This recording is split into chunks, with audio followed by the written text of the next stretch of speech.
200%. ఎందుకంటే మీరు అప్పుడే నిబంధనలు తుంగలో దెక్కారు. రవిచంద్ర గారికి ఇస్తే రవిచంద్ర గారు నడపకుండా ఇంకొకరికి అమ్ముకున్నాడు. ప్రభుత్వ భూమి హక్కు లేకపోయినా అమ్ముకున్నాడు, ఆయన కొనుక్కున్నాడు. కాబట్టి 200% అని పెట్టినాం. ఈరోజు వీళ్ళు ఏం చేస్తున్నారు ఎరికేనా మీకు? ఎంత టూ మచ్ అంటే, కేసీఆర్ ప్రభుత్వం వచ్చినాక మీకు తెలుసు, హైదరాబాద్ నగరంలో కాదు మొత్తం తెలంగాణలో భూముల ధరలకు రెక్కలు వచ్చినాయి. 5 లక్షలు కూడా పలకని భూమి ఒక్కొక్క కాడ 50 లక్షలకు పోయింది. 10 రెట్లు, 20 రెట్లు, 30 రెట్లు పెరిగిన భూములు ఎన్నో ఉన్నాయి తెలంగాణ వ్యాప్తంగా. ఆదిలాబాదు, నారాయణఖేడు, ఈ మూల ఆ మూలని కాదు, అలంపూరు, గద్వాల, అంతటా భూముల ధరలు పెరిగినాయి. ఇవాళ రేవంత్ రెడ్డి గారు ఏం చేస్తున్నారంటే, ఆయన ప్రభుత్వం ఏం ఆలోచన, ఎంత పెద్ద కుంభకోణం అంటే ఇదేం పాలసీ అంటే తెలుసా మీకు? ఈ 9292 ఎకరాలు వీళ్ళు ఏం చేస్తారట అంటే, మా గవర్నమెంట్లో మేమున్నప్పుడేమో 100% SRO రేట్ చెల్లించాలా ఒరిజినల్ అలాటీ చేతిలో ఉంటే, ఒరిజినల్ అలాటీ చేతిలో కాకుండా ఇంకోటి చేతికి పోతే 200% అని పెడితే, రేవంత్ రెడ్డి ఏమంటున్నాడు, కేవలం అప్లికేషన్ పెట్టుకుంటే వారం రోజులనే పర్మిషన్ ఇస్తారట. ఏది టీఎస్ ఐపాస్ లెక్క, అర్జెంటుగా డబ్బులు కావాలి కాబట్టి, అర్జెంటుగా లూట్ చేయాలి కాబట్టి వారం రోజుల్లో పర్మిషన్, మరొక వారం రోజుల్లో స్పెషల్ సిఎస్ ఆధ్వర్యంలో కమిటీ అప్రూవల్, మరొక వారం రోజుల్లో ఫీజు డిమాండ్ నోటీస్, 45 రోజుల్లో మొత్తం ప్రక్రియ పూర్తి.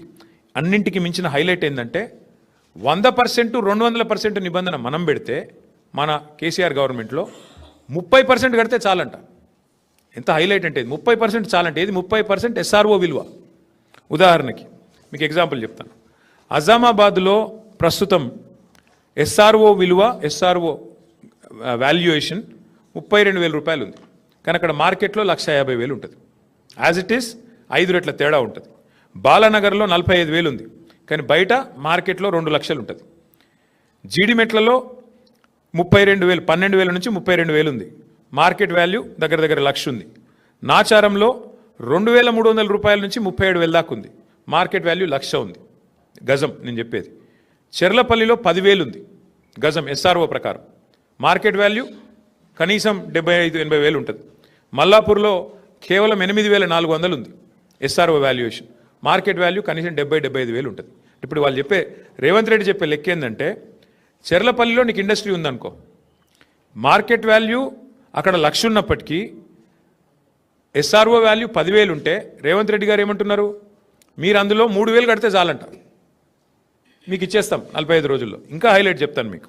ఉదాహరణకి అంటే కేసీఆర్ ప్రభుత్వంలో అజామాబాద్లో మీకు ఈ ల్యాండ్ మీకు ఉంటే, మీరు దాన్ని రెగ్యులరైజ్ చేసుకోవాలంటే, మీరు 32,000 అక్కడ మార్కెట్ SRO వాల్యూ ఉంటే, మీరు చేతులు కింద మారింటే 64,000 కట్టాలని మనం పెట్టినాం. ఇప్పుడు రేవంత్ రెడ్డి గారు ఏమంటున్నారు తెలుసా, 32,000 వాల్యూ ఉంటే SROది కేవలం 10-11,000 కడితే చాలు, మీకు ఇచ్చేస్తాం, మీరు తీసేసుకోండి.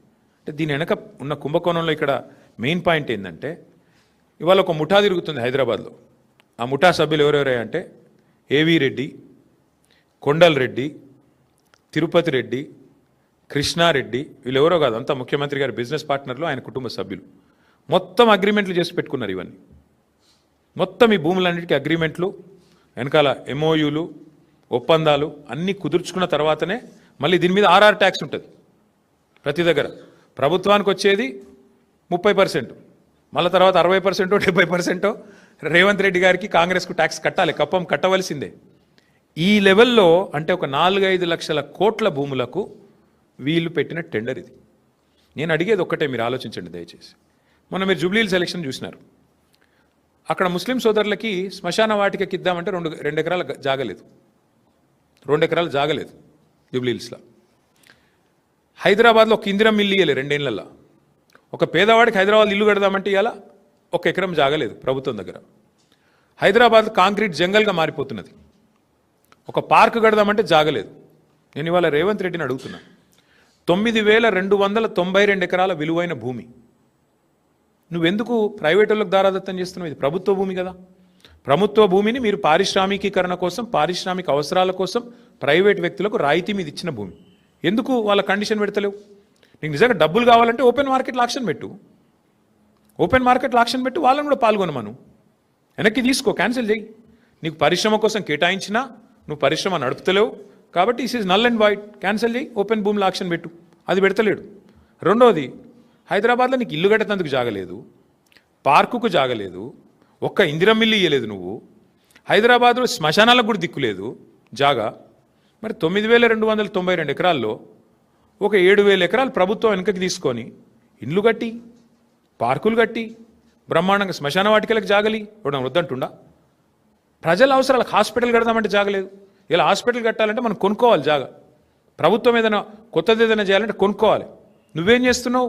ప్రభుత్వ భూమి పరిశ్రమల అవసరాల కోసం ఇచ్చిన భూమి ఇలా పెద్దలకు, పెద్ద పెద్ద గద్దలకు, డబ్బులున్న వాళ్లకు, వేల కోట్లున్న వాళ్లకు ఇలా ధారాదత్తం చేసి మొత్తం వాళ్ళకి సంతర్పణ చేసి ఎవరి లాభం కోసం చేస్తున్నావు? ఎవరి కోసం చేస్తున్నావు ఇంత పెద్ద లూటు? ఇది 5 లక్షల కోట్ల కుంభకోణం. ఒకటి కాదు, రెండు కాదు, 5 లక్షల కోట్ల విలువ చేసే ఆస్తిని కాజేయడానికి చేస్తున్న పన్నాగం.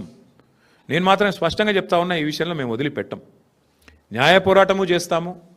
తప్పకుండా భవిష్యత్తులో ఈ భూములు ఎవరైనా కొన్నవాళ్ళు కానీ ఇంకోటి కానీ పరిణామాలు ఎదుర్కొంటారు. ఈ విషయం కూడా నేను ముందే చెప్తా ఉన్నా. తప్పకుండా ఈ విషయంలో చిక్కుల్లో పడుతుంది ప్రభుత్వం కూడా. ఇట్లాంటి లూట్ ఎక్కడ జరగలేదు. బాంబేలో, మహారాష్ట్రలో మేము కూడా స్టడీ చేసినాం పాలసీలు ఆనాడు గవర్నమెంట్లో ఉన్నప్పుడు వీటిని ఎట్లా చేద్దామని. మహారాష్ట్రలో పెద్ద ఎత్తున టెక్స్టైల్ మిల్స్ ఉండేది బాంబేలో, కమలా మిల్స్ అని, ఫినిక్స్ మిల్స్ అని. అక్కడ ఏం చేసినారు తెలుసా? ఇట్లాగే సేమ్ థింగ్ ఊరు మధ్యలోకి వచ్చేసింది మిల్లు. ఏం చేసినారు? వాళ్ళకు ఒక ఆఫర్ ఇచ్చారు, మీరు 50% ల్యాండ్ తిరిగి ఇచ్చేయండి గవర్నమెంట్కి, 50% వాడుకోండి అని చెప్పినారు. మరి నువ్వేం చేస్తున్నావు? 9,292 ఎకరాలు నీ అత్త సొమ్ము అన్నట్టు, నీ అబ్బ సొత్తు అన్నట్టు ఇవాళ సంతర్పణ చేస్తున్నావు. ఎవరి సొత్తు? ఎందుకు అడుగుతావు? వెనుకకు సగం ఇచ్చేయమని అడుగు, డిమాండ్ పెట్టు. 50% land should be given back. కట్టు, అందులో ఇందిరమ్మ ఇల్లు కట్టు, హాస్పిటల్ కట్టు, పేదవాళ్లకు మరి బ్రహ్మాండంగా ఇల్లు కట్టి మేము వద్దంటున్నామా? శ్మశాన వాటికలకి పార్కులు కట్టు. ఇది ఏది వద్దంట. హైదరాబాద్లో ఇంచు జాగా దొరకది. చూస్తున్నాం, హైడ్రా తెల్లారు లేస్తే అరాచకం. ఏది పేదవాళ్ళ మీద 40 గజాలు 30 గజాలు పోయి కులగొడతా ఉంటారు. మరి 9,292 ఎకరాలు నీ అబ్బ సొత్తా, ఏ సొత్తా? ఎట్లిస్తావు నువ్వు ప్రభుత్వ సొత్తును? ఇష్టం వచ్చినట్టు ఎవడికి పడితే వాడికి. ఈ విషయంలో వదిలిపెట్టం, ఊరుకోము. ఇది పెద్ద లూటు. ఇంతకు మించిన దోపిడీ బహుశా భారతదేశంలో ఎక్కడ జరగలేదు. ప్రభుత్వం డైరెక్ట్గా క్యాబినెట్లో పెట్టి ఇవాళ దోచుకునే ప్రయత్నం చేస్తూ ఉంది. మేమేమో 15 రోజులు అనుమతులు పరిశ్రమలకు అందించినాం. నువ్వేం